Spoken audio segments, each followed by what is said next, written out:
ಕರ್ತನಲ್ಲಿ ಪ್ರಿಯರೇ, ದೇವರು ನಿಮ್ಮನ್ನು ಹೇರಳವಾಗಿ ಆಶೀರ್ವಿಸಲಿ. ಈ ಕಾರ್ಯಕ್ರಮಕ್ಕೆ ನಿಮ್ಮನ್ನು ಪ್ರೀತಿಯಿಂದ ಸ್ವಾಗತಿಸ್ತೇನೆ. ಪ್ರಿಯರೇ, ಕಳೆದ ದಿವಸಗಳಲ್ಲಿ ನಾವು ಕುಟುಂಬಕ್ಕೆ ಸಂಬಂಧಪಟ್ಟಂಥ ಕೆಲವು ವಾಕ್ಯ ಭಾಗಗಳನ್ನು ಧ್ಯಾನಿಸ್ತಾ ಇದ್ದೆವು. ಯೆಹೋಶುವನು ಅವನ ಒಂದು ಆಶೆ ಇತ್ತು.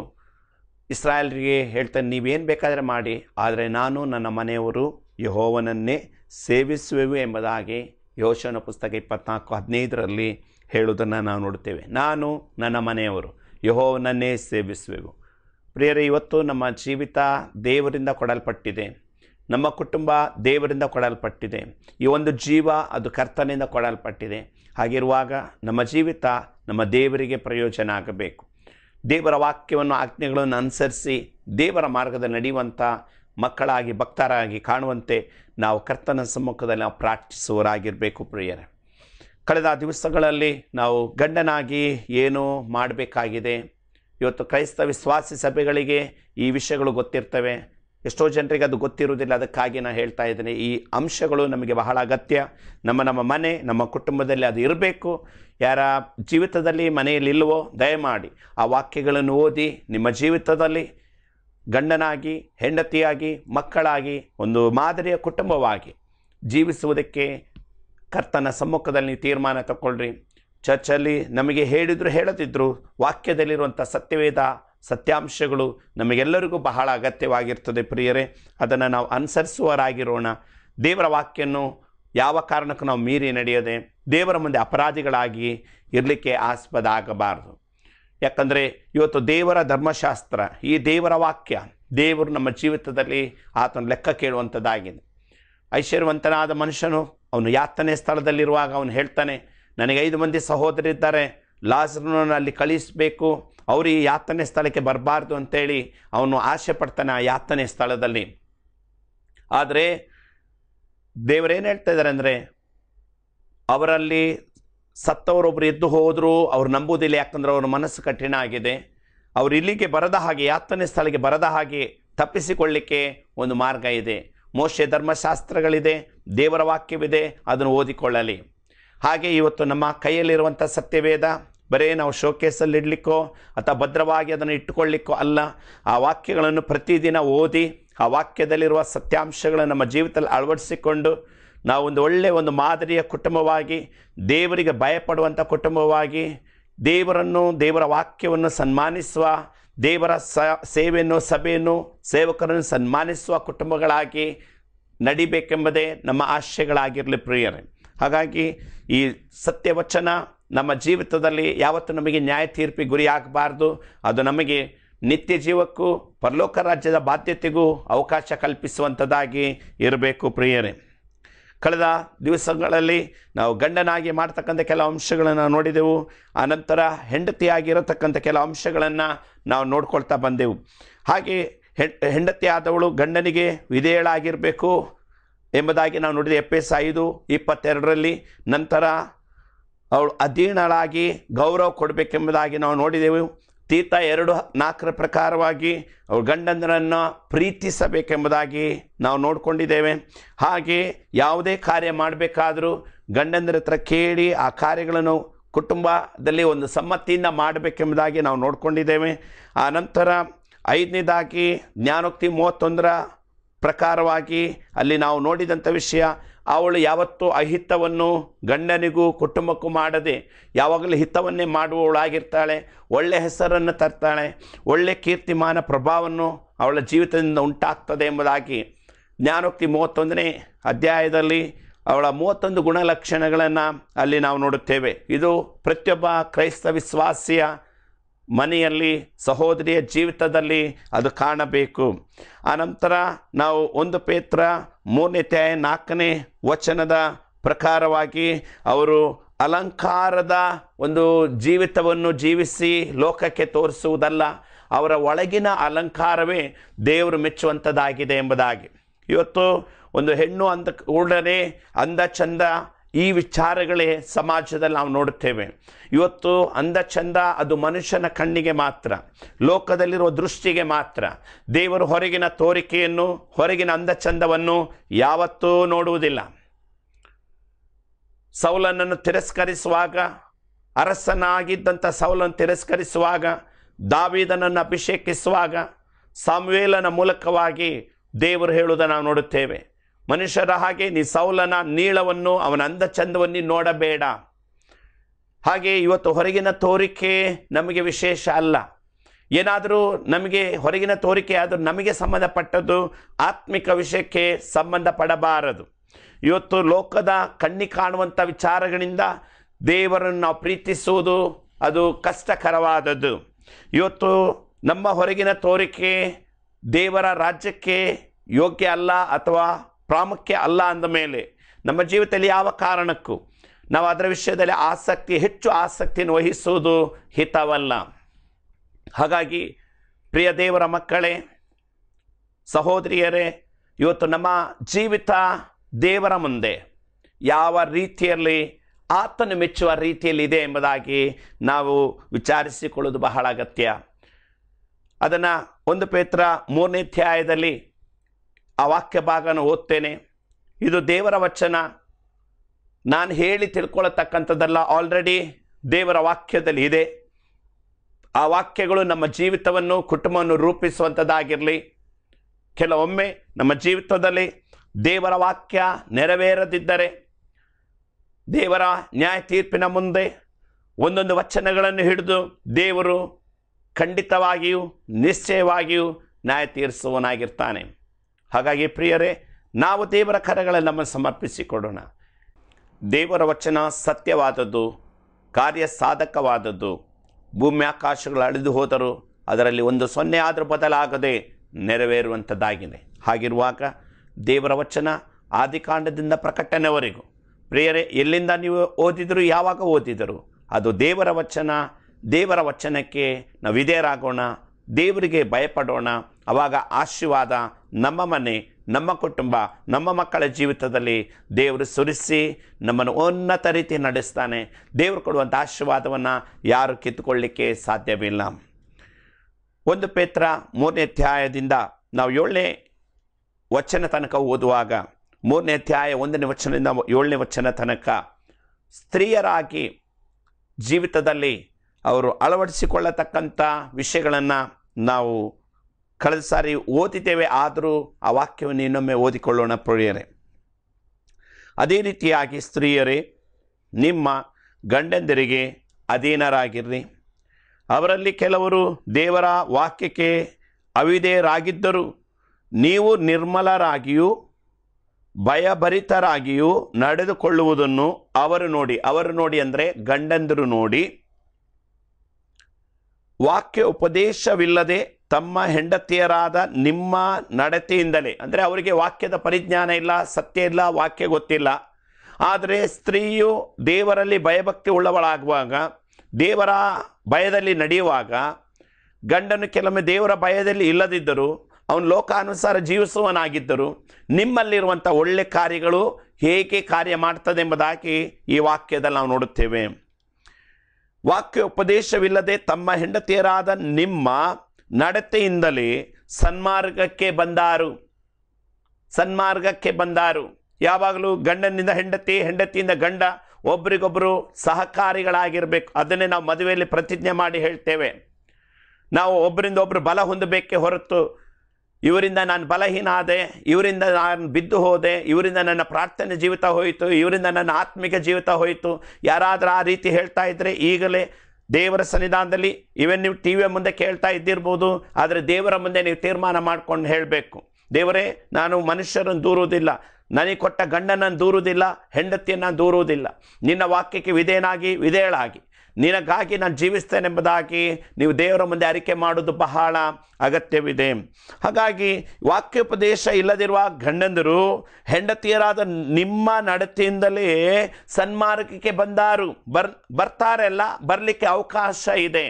ಅದು ನಮ್ಮ ಜೀವಿತದಲ್ಲಿ ಇಲ್ಲದಿದ್ದರೆ ಕೆಲವೊಮ್ಮೆ ಅವರಿಗೆ ಕ್ರಿಸ್ತನ ಬಳಿಗೆ ಬರಲಿಕ್ಕೆ ಅಡ್ಡಿಯಾಗಲಿಕ್ಕೂ ಸಾಧ್ಯತೆ ಇದೆ. ಹಾಗಾಗಿ ಗಂಡ ಅಂತ ಹೇಳಿಕೊಂಡು ತಾಸ್ತಾರವೋ ಸಸಾರವೋ ಒಂದು ರೀತಿ ತಿರಸ್ಕಾರ ಮನೋಭಾವ ತೋರಿಸದೆ, ಹಾಗೆ ಗಂಡಂದರು ಹೆಂಡತಿಯರಿಗೂ ಸಹ ತಾಸ್ತಾರ, ತಿರಸ್ಕಾರ, ಅಸಡ್ಡೆ ಮಾಡುವಂಥ ಕಾರ್ಯಗಳು ಮಾಡದೆ ದೇವರ ಮುಂದೆ ನಾವು ಏನು ಪ್ರತಿಜ್ಞೆ ಮಾಡಿದ್ದೇವೆ ಆ ಮಾತುಗಳನ್ನು ಪ್ರತಿದಿನ ಉಳಿಸಿಕೊಳ್ಳಬೇಕು. ಮದುವೆ ಆಗಿ 1 ವರ್ಷ ತನಕ ಮಾತ್ರ ಅಲ್ಲ, ಜೀವನ ಪರ್ಯಂತರ ಎಂಬುದಾಗಿ ದೇವರ ಮುಂದೆ ಪ್ರತಿಜ್ಞೆ ಮಾಡಿದ್ದು. ಲೋಕದಲ್ಲಿ ಮನುಷ್ಯರು ಸಾಕ್ಷಿಗಳಾಗಿದ್ದಾರೆ. ಅವರು ಸಾಕ್ಷಿ ಹೇಳಿದ್ರು ಹೇಳದಿದ್ರು ಕೋಟ್ಯಾನುಕೋಟಿ ದೇವದೂತರು ನಮ್ಮ ಮದುವೆಗಳಲ್ಲಿ ಸಾಕ್ಷಿಯಾಗಿರ್ತಾರೆ. ದೇವರು ಸಾಕ್ಷಿಯಾಗಿರ್ತಾನೆ. ಆದ್ದರಿಂದ ದೇವರ ಸನ್ನಿಧಾನದಿಂದ ನಾವ್ಯಾರು ತಪ್ಪಿಸಿಕೊಳ್ಳಿಕ್ಕೆ ಸಾಧ್ಯನೇ ಇಲ್ಲ. ನಿಮ್ಮ ನಡತೆಯಿಂದಲೇ ಸನ್ಮಾರ್ಗಕ್ಕೆ ಬಂದಾರು. ದೇವರ ವಾಕ್ಯ ಹೇಳ್ತದೆ 3:4 ವಚನದಲ್ಲಿ, 1 ಪೇತ್ರದಲ್ಲಿ, ಜಡೆ ಹೆಣೆದುಕೊಳ್ಳುವುದು, ಚಿನ್ನದ ಒಡವೆಗಳನ್ನು ಇಟ್ಟುಕೊಳ್ಳುವುದು, ವಸ್ತ್ರಗಳನ್ನು ಧರಿಸಿಕೊಳ್ಳುವುದು, ಈ ಮೊದಲಾದ ಹೊರಗಣ ಶೃಂಗಾರವೇ ನಿಮ್ಮ ಅಲಂಕಾರವಾಗಿರಬಾರದು. ಹೊರಗಿನ ಶೃಂಗಾರವೇ ನಿಮ್ಮ ಅಲಂಕಾರವಾಗಿರಬಾರದು. ಹಾಗಾದರೆ ಸಹೋದರಿಯರೇ, ಇವತ್ತು ನಿಮ್ಮ ಜೀವಿತದಲ್ಲಿ ಹೊರಗಿನ ಶೃಂಗಾರ ಹೊರಗೆ ನೋಡುವವರಿಗೆ ಮಾತ್ರ, ಹೊರಗಿನ ಶೃಂಗಾರ ಪಬ್ಲಿಕ್ಕಿಗೆ ಮಾತ್ರ. ಇವತ್ತು ನಿಮ್ಮ ಒಳಗಿನ ಶೃಂಗಾರ ಮನೆಗೆ ಮಾತ್ರ. ಹೊರಗಿನ ಶೃಂಗಾರ ಸಮಾಜಕ್ಕೆ, ನೀವು ಹೋಗುವಲ್ಲಿ ಬರುವಲ್ಲಿ. ಒಳಗಿನ ಶೃಂಗಾರ ನಿಮ್ಮ ಮನೆಗೆ. ಯಾಕಂದರೆ ನಿಮ್ಮ ಹೊರಗಿನ ಶೃಂಗಾರ ಮನೆಯಲ್ಲಿ ನಡೆಯಲ್ಲ. ನೋಡಿ, ಒಂದು ಹುಡುಗ ಮದುವೆ ಪ್ರಾಯಕ್ಕೆ ಬಂದಾಗ ತನಗಿಷ್ಟವಾದ ಹುಡುಗಿಯನ್ನು ಅವನು ಹುಡುಕುತ್ತಾ ಹೋಗ್ತಾನೆ. ಕೆಲವೊಮ್ಮೆ ಕೆಲವು ಸ್ಥಳಗಳಿಗೆ ಹೋಗಿ ಕೆಲವು ಹುಡುಗಿಯರನ್ನು ನೋಡಿ ನೋಡಿ ನೋಡಿ ತನ್ನ ಮನಸ್ಸಿಗೆ ಒಪ್ಪುವಂಥ ಅಂದ ಚಂದವೋ ಅವನ ಅನಿಸಿಕೆಗೆ ತಕ್ಕ ಹಾಗೆ ಅವನು ಮನಸ್ಸಿನಲ್ಲಿ ತೀರ್ಮಾನ ತಕ್ಕೊಂಡು ಹುಡುಗಿಯನ್ನು ಒಪ್ಪುತ್ತಾನೆ, ಮೆಚ್ಕೊಳ್ತಾನೆ, ಇಷ್ಟಪಡ್ತಾನೆ. ಅಂದ ಚಂದವೋ ಏನೋ ಇತ್ಯಾದಿ. ಮದುವೆ ಆಗಿ ಅವರು ಸಂತೋಷವಾಗಿರ್ತಾರೆ. ಪ್ರಿಯರೇ, ಆ ಹುಡುಗಿಯ ಅಂದ ಚಂದ ಆ ಹುಡುಗನಿಗೆ ಒಂದು 6 ತಿಂಗಳು 1 ವರ್ಷ ಅಷ್ಟೇ. ಯಾವ ವ್ಯಕ್ತಿಯಾಗಿದ್ದರೂ 6 ತಿಂಗಳಿಂದ 1 ವರ್ಷ ತನಕ ಅಷ್ಟೇ. ಆ ಹುಡುಗಿ ಸ್ವಭಾವತಃ ಅವಳ ನೇಚರ್ ಸರಿ ಇಲ್ಲ. ಅಂದರೆ ಸಿಟ್ಟುಗೊಳ್ಳುವುದು, ಸೋಮಾರಿತನ, ಆಲಸ್ಯ, ಯಾವುದು ಕೆಲಸ ಸರಿಯಾಗಿ ಮಾಡುವುದಿಲ್ಲ, ಎಲ್ಲ ಅರ್ಧಂಬರ್ಧ, ಬೇಕಾಬೇಡ, ಈ ರೀತಿಯಲ್ಲಿ ಮಾಡಿದರೆ ಇವತ್ತು ಅವನ ಚಂದವನ್ನು ಇಟ್ಕೊಂಡು ಏನು ಮಾಡ್ಬೋದು? ಶೋಕೇಸಲ್ಲಿ ಇಡಬೇಕಷ್ಟೇ. ಇವತ್ತು ಅವನ ಅಂದ ಚಂದ ಬರೋದಿಲ್ಲ. ಒಮ್ಮೆಗೆ ನೋಡುವಾಗ, 2ನೇ ಸತಿ ನೋಡುವಾಗ ಸಮಾಜಕ್ಕೆ, ಲೋಕಕ್ಕೆ ಅಂದ ಚಂದ ಬರ್ತದೆ. ಹೊಸದಾಗಿ ಕಾಣುವವರಿಗೆ ಅಂದ ಚಂದ ಮಾತ್ರ. ಯಾವಾಗಲೂ ಇದು ನಮ್ಮ ಜೀವಿತದಲ್ಲಿ ಇರುವಂಥ ಸತ್ಯಾಂಶ. ಇದು ಯಾರ ಅಲ್ಲಗಳೆಯೋ ಹಾಗೆ ಇಲ್ಲ. ಹಾಗಾಗಿ ಅಂದ ಚಂದದ ಆಧಾರದ ಮೇಲೆ ಕುಟುಂಬ ನಡೆಯುವುದಿಲ್ಲ. ಮದುವೆ ಆದಂಥ ಹುಡುಗನಿಗೆ 6 ತಿಂಗಳು 1 ವರ್ಷವೋ ಚಂದ ಅಷ್ಟೇ ಇರ್ತದೆ. ಆ ಚಂದ ಮಾತ್ರ ಸಾಯೋ ತನಕ ಬರೋದಿಲ್ಲ. ಯಾಕಂದರೆ ಒಳಗಿನ ಶೃಂಗಾರವೇ ಕುಟುಂಬವನ್ನು ನಡೆಸುವುದು. ಒಳಗಿನ ಶೃಂಗಾರವೇ ಪತಿ ಪತ್ನಿಯರ ಮಧ್ಯದಲ್ಲಿ ಒಂದು ಬಾಂಧವ್ಯವನ್ನು ತರುವುದು. ಒಳಗಿನ ಶೃಂಗಾರವೇ, ಅಂದ ಚಂದವೇ ಅವರ ಜೀವಿತದಲ್ಲಿ ಒಂದು ಅನ್ಯೋನ್ಯತೆಯನ್ನು ತರುವಂಥದ್ದಾಗಿದೆ. ಯಾವುದೇ ಒಂದು ಹುಡುಗ ಆಗಲಿ ಹುಡುಗಿ ಆಗಲಿ ಅಂದ ಚಂದ ನೋಡಿಕೊಂಡು ನಾನು ಮದುವೆ ಆದೆ ಅಂತ ಹೇಳಿ ಕೊನೆಗೆ ಒಂದು ಕೆಲಸ ಮಾಡಲ್ಲ, ಎಲ್ಲಿಗೂ ಹೋಗಲ್ಲ, ಏನೂ ಮಾಡಲ್ಲ, ನಂಗೆ ಸಾಕಾಗೋಯ್ತು, ಇಡೀ ದಿನ ಮಲ್ಕೊಳ್ಳೋದಂತೆ ಹೇಳಿದರೆ ಆ ಹುಡುಗನಿಗೆ ಜೀವನ ಇಡೀ ಒಂಥರ ಉರುಳಿದ್ದಾಗೆ ಅಲ್ವಾ? ಚಂದ ತಗೊಂಡೇನಾಯಿತು? ಚಂದ ಬೇಕು, ಆದರೆ ಚಂದದೊಂದಿಗೆ ಅಂತರಂಗದ ಚಂದವೂ ಬೇಕು. ಒಳಗಿನ ಸದ್ಗುಣಗಳು ಇರಬೇಕು. ತಾಳ್ಮೆ, ಪ್ರೀತಿ, ಶುಚಿತ್ವ, ಪ್ರತಿಯೊಂದು ವಿಷಯಗಳು ಕೆಲಸ ಮಾಡಿಕೊಂಡು ಮಾಡ್ತಕ್ಕಂಥ ಕಾರ್ಯಗಳು ಮಾಡಿಕೊಳ್ಳಿಕ್ಕೆ ಬಹಳ ಅಗತ್ಯ. ಅದಕ್ಕಾಗಿ ಪೇತ್ರನು ಇಲ್ಲಿ ಹೇಳುವಂಥ ವಿಷಯ, ನಿಮ್ಮ ಹೊರಗಿನ ಶೃಂಗಾರವೇ ನಿಮ್ಮ ಶೃಂಗಾರ ಆಗಿರಬಾರ್ದು. ಅದು ಸಮಾಜದಲ್ಲಿ ಹೋಗುವಾಗ ಬರುವಾಗ ನೋಡೋರಿಗೆ ಹಾಯ್ ಬಾಯ್ ಹೇಳಲಿಕ್ಕೆ ಮಾತ್ರ. ನಿಜವಾಗಿ ಒಂದು ಕುಟುಂಬ ನಡೆಯುವುದು ಅಂತರಂಗದ ಶೃಂಗಾರದಿಂದ. ಎಷ್ಟೋ ಮನೆಗಳಿಗೆ ಮದುವೆ ಆಗಿ ಬರುವಂಥ ಹೆಣ್ಣು ಮಕ್ಕಳು ಆ ಮನೆಯಲ್ಲಿ, ಗಂಡನ ಮನೆಯಲ್ಲಿ ಇಷ್ಟು ಹಾಡಿ ಹೊಗಳ್ತಾರೆ.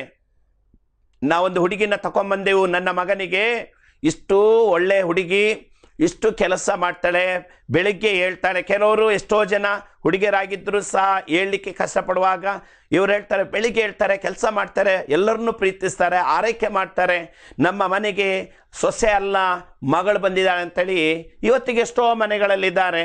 ಸಂತೋಷ. ಹಾಗಾಗಿ ಇವತ್ತು ಆ ಹುಡುಗಿ ಅಂದ ಚಂದ ಕಟ್ಕೊಂಡು ಮದುವೆ ದಿವಸ ಅಥವಾ ಆ ಒಂದು ದಿನಗಳಲ್ಲಿ ಮಾತ್ರ ಅಂದ ಚಂದ ವರ್ಕೌಟ್ ಆಗ್ತದೆ. ನಂತರ ಆ ಅಂದ ಚಂದ ಬರುವುದಿಲ್ಲ.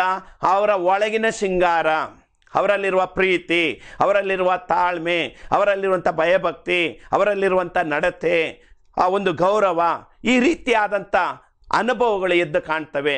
ಹಾಗಾಗಿ ಪ್ರತಿಯೊಬ್ಬ ಕ್ರೈಸ್ತ ವಿಶ್ವಾಸಿಗೆ, ದೇವರ ಮಕ್ಕಳಿಗೆ ಹೊರಗಿನ ಅಂದಚಂದದ ಆಧಾರದಲ್ಲಿ ನಾವು ಭಕ್ತರನ್ಸ್ಕೊಳ್ಳೋದೋ ಅಥವಾ ದೇವರು ನನಗೆ ಅಂದಚಂದ ಕೊಟ್ಟಿದ್ದಾನಂತೆ ಹೇಳಿದರೆ ಯಾವ ಪ್ರಯೋಜನ ಬರಲ್ಲ. ನಮ್ಮ ಮನೆಗೇ ಅಂದಚಂದ ಉಪಯೋಗ ಇಲ್ಲ ಅಂದರೆ ದೇವರಿಗೆ ಎಲ್ಲಿ ಬರ್ತದೆ? ಹಾಗಿರುವಾಗ ನಮ್ಮ ಜೀವಿತದಲ್ಲಿ ಕುಟುಂಬಕ್ಕೆ ಆ ಒಂದು ಬೆಳಕನ್ನು, ಒಂದು ಎಸ್ಸೆನ್ಸನ್ನು, ಒಂದು ರುಚಿಯಾದ ಅನುಭವವನ್ನು ಕೊಡುವಂಥದ್ದಾಗಿರಬೇಕು. ಇವತ್ತು ನಮ್ಮ ಜೀವಿತದಲ್ಲಿ ಈ ಒಳಗಿನ ಶೃಂಗಾರ, ಪ್ರೀತಿ, ಸಮಾಧಾನ, ತಾಳ್ಮೆ, ದೀರ್ಘಶಾಂತಿ, ತಗ್ಗಿಸಿಕೊಳ್ಳುವಿಕೆ, ದೀನತೆ, ಒಂದು ರೀತಿಯಾದಂಥ ಅನುಭವಗಳು ಒಂದು ಸ್ತ್ರೀಯಲ್ಲಿ ಬಹಳ ಪ್ರಾಮುಖ್ಯವಾಗಿ ಅದು ಬೇಕಾಗಿದೆ. ಎಷ್ಟೋ ಮಕ್ಕಳು ಮದುವೆಯಾಗಿ ಬಂದ ಮೇಲೆ ಒಡೆದು ಹೋದಂಥ ಕುಟುಂಬಗಳು ಒಂದಾಗ್ತವೆ. ಮನೆಗೆ ಬಂದ ಮಗಳಿಂದಾಗಿ, ಮನೆಗೆ ಬಂದ ಸೊಸೆಯಿಂದಾಗಿ, ಅಣ್ಣ ತಮ್ಮಂದರು, ಅಕ್ಕ ತಂಗಿಯಂದರು ಅಥವಾ ಒಡ ಹುಟ್ಟಿದ ವ್ಯವಸ್ಥೆಯಲ್ಲಿ ಎಲ್ಲ ಬಿರುಕುಗಳು ಹೋಗಿ ಈ ಮಗಳ ನಿಮಿತ್ತವಾಗಿ, ಯಾಕಂದರೆ ಅವಳಲ್ಲಿರುವ ಒಳಗಿನ ಶೃಂಗಾರ, ಒಳಗಿನ ಚಂದ, ಒಳಗಿನ ಆ ಒಳ್ಳೆ ಗುಣಗಳು ಏನಾಗ್ತದೆ, ಮುರಿದು ಹೋದಂಥ ಕುಟುಂಬಗಳು ಒಂದಾಗ್ತವೆ. ಅದು ದೇವರ ವಾಕ್ಯದಲ್ಲಿರುವಂಥ ಸತ್ಯಾಂಶ. ಆದರೆ ಇನ್ನೂ ಕೆಲವರು ಮನೆಗೆ ಬಂದರೆ ಇದ್ದಂಥ ಅನ್ಯೋನ್ಯತೆಗಳು, ಗಂಡನ ಮನೆಯವರು, ಹೆಂಡತಿಯ ಮನೆಯವರು ಎಲ್ಲರೂ ಕಚ್ಚಾಡಿಕೊಂಡು ಎಲ್ಲರಿಂದ ದೂರ ಆಗಿ ನನಗೆ ಗಂಡ ಮಾತ್ರ ನನ್ನ ಗೊಂಬೆ ಅಂತ ಹೇಳ್ಕೊಳ್ಳುವಂಥ ರೀತಿಯ ಪರಿಸ್ಥಿತಿ ಎಷ್ಟೋ ಜನರ ಜೀವಿತದಲ್ಲಿದೆ. ಇದು ಯಾವತ್ತೂ ಒಳ್ಳೆಯದಲ್ಲ. ಅದು ದೇವರ ಕಾರ್ಯ ಅಲ್ಲ, ಅದು ಸೈತಾನ ಕಾರ್ಯ ಆಗಿರ್ತದೆ. ಆದ್ದರಿಂದ ಸಹೋದರಿಯರೇ, ದೇವರ ಮಕ್ಕಳೇ, ಇವತ್ತು ನಮ್ಮ ಮನೆ, ನಮ್ಮ ಕುಟುಂಬ ಒಂದು ಅನ್ಯೋನ್ಯತೆಯನ್ನು ತರುವಂಥ ಕುಟುಂಬವಾಗಿರಬೇಕು. ಯಾರಿಗೆ ಒಳಗಿನ ಶೃಂಗಾರ ಇದೆ ಅವರು ಕುಟುಂಬವನ್ನು ಕಟ್ಟುತ್ತಾರೆ. ಜ್ಞಾನೋಕ್ತಿ 31 ಗುಣಲಕ್ಷಣಗಳು ಅವರಲ್ಲಿರ್ತವೆ. ಇವತ್ತು ಇಡೀ ದಿವಸ ಅಯ್ಯೋ ಯಾಕಾದರೂ ತಂದೆಪ್ಪ, ಯಾಕಾದರೂ ಈ ಮನೆಗೆ ಬಂತು, ಒಬ್ಬರಿಗೂ ಸಮಾಧಾನ ಇಲ್ಲ, ಅತ್ತೆ ಸೊಸೆಗೂ ಆಗ್ತಾ ಇಲ್ಲ, ಒಂದು ರೀತಿ ಮನೆಯಲ್ಲಿ ಹೊಂದಿಕೊಳ್ತಾ ಇಲ್ಲ, ಎಲ್ಲರೊಟ್ಟಿಗೂ ಜಗಳ, ಎಲ್ಲರಿಗೂ ಬೆಂಕಿ ಹಚ್ಚೋದು. ಇಲ್ಲೇ ಇಷ್ಟು ಯಾತನೆ, ಕಷ್ಟ, ಕಣ್ಣೀರಿದ್ರೆ ನರಕದಲ್ಲಿ ಹೇಗಿರ್ಬೋದು? ಹಾಗಿರುವಾಗ ನಾನು ಹೇಳ್ತಿರೋದು ವಿಷಯಗಳನ್ನು ಪ್ರಿಯರೇ, ದೇವರ ವಾಕ್ಯವನ್ನು ಆಧಾರ ಮಾಡಿಕೊಂಡು ನಿಮ್ಮ ಜೀವಿತದಲ್ಲಿ ಏನಾದರೂ ಈ ರೀತಿಯ ಕೊರತೆಗಳಿದ್ದರೆ ದೇವರ ಮುಂದೆ ಪ್ರಾರ್ಥನೆ ಮಾಡಿ ಆ ಒಂದು ಜಡ ವ್ಯವಸ್ಥೆಯಿಂದ ಹೊರಗೆ ಬನ್ನಿ. ಅದರಿಂದ ಬಿಡುಗಡೆ ಹೊಂದಿ ಒಂದು ಮಾದರಿಯ ಕುಟುಂಬವಾಗಿರ್ರಿ. ಈ ಲೋಕದಲ್ಲಿ ಇದ್ದರೂ ನಾವು ಲೋಕದವರಲ್ಲ, ಆದರೆ ಈ ಲೋಕದಲ್ಲಿ ಒಬ್ಬ ಅಧಿಪತಿ ಸೈತಾನ ಇದ್ದಾನೆ. ಅನೇಕ ರೀತಿಯಲ್ಲಿ ಕುಟುಂಬಗಳನ್ನು, ಜೀವಿತವನ್ನು ಒಂದು ರೀತಿ ತಾರುಮಾರು ಮಾಡಲಿಕ್ಕೂ, ವಿಭಜನೆ ಮಾಡಲಿಕ್ಕೂ, ಗೊಂದಲ ಉಂಟು ಮಾಡಲಿಕ್ಕಿರುವಂಥ ವ್ಯವಸ್ಥೆ ಆಗಿದೆ. ಹಾಗಾಗಿ ನಮ್ಮ ಮನೆ, ನಮ್ಮ ಕುಟುಂಬ ನಿಜವಾಗಿಯೂ ಕಟ್ಟಲ್ಪಡುವಂಥ ಕುಟುಂಬವಾಗಿರಬೇಕು. ಒಂದು ಸ್ತ್ರೀ ಅಂತ ಹೇಳಿದ ಮೇಲೆ ಒಂದು ಆತ್ಮಿಕತೆಯ ಗುಣಲಕ್ಷಣಗಳು ಅವರಲ್ಲಿ ಕಾಣುವಂಥದ್ದಾಗಿರಬೇಕು. ಒಂದು ಒಳ್ಳೆಯ ಹೆಂಡತಿಯಾಗಿ, ಒಂದು ಒಳ್ಳೆಯ ತಾಯಿಯಾಗಿ ಜೀವಿತದಲ್ಲಿ ಈ ಒಂದು ಆಶೀರ್ವಾದನ ಕಾಣಬೇಕು. ಯಾಕಂದರೆ 112ನೇ ಕೀರ್ತನೆಯಲ್ಲಿ ದೇವರ ವಾಕ್ಯ ಹೇಳ್ತದೆ, ದೇವರ ಮಕ್ಕಳು ಯಾರು ಎಂಬುದಾಗಿ. ಯಾರಂದರೆ ಯಾರು ಯೆಹೋವನಲ್ಲಿ ಭಯಭಕ್ತಿಯುಳ್ಳವರಾಗಿ ಆತನ ಆಜ್ಞೆಗಳಲ್ಲಿ ಆನಂದ ಪಡ್ತಾರೋ ಅವ್ರು ಧನ್ಯರು. ಅವರ ಸಂತಾನ ಲೋಕದಲ್ಲಿ ಬಲಿಷ್ಠ ಆಗೋದು. ಸಂತಾನ ಹೇಗೆ ಆಗ್ತದೆ? ಮದುವೆ ಆಗಿ ಮಕ್ಕಳಾಗಿ, ಅವರಿಗೆ ಮಕ್ಕಳಾಗಿ, ಮೊಮ್ಮಕ್ಕಳು ಮರಿಮಕ್ಕಳಂತೆ ಸಂತಾನ ಬಲಿಷ್ಠ ಆಗಬೇಕು, ಕನಿಷ್ಠ ಆಗಬಾರ್ದು, ಚದುರಿಸಲ್ಪಡಬಾರ್ದು, ಅನ್ಯೋನ್ಯತೆಯಲ್ಲಿರಬೇಕು. ಅವರ ವಂಶ ಶುಭ ಹೊಂದುತ್ತೆ, ಅವನ ಮನೆಯಲ್ಲಿ ಧನೈಶ್ವರ್ಯಗಳಿರ್ತದೆ ಎಂಬುದಾಗಿ ನಾವು ನೋಡುತ್ತೇವೆ.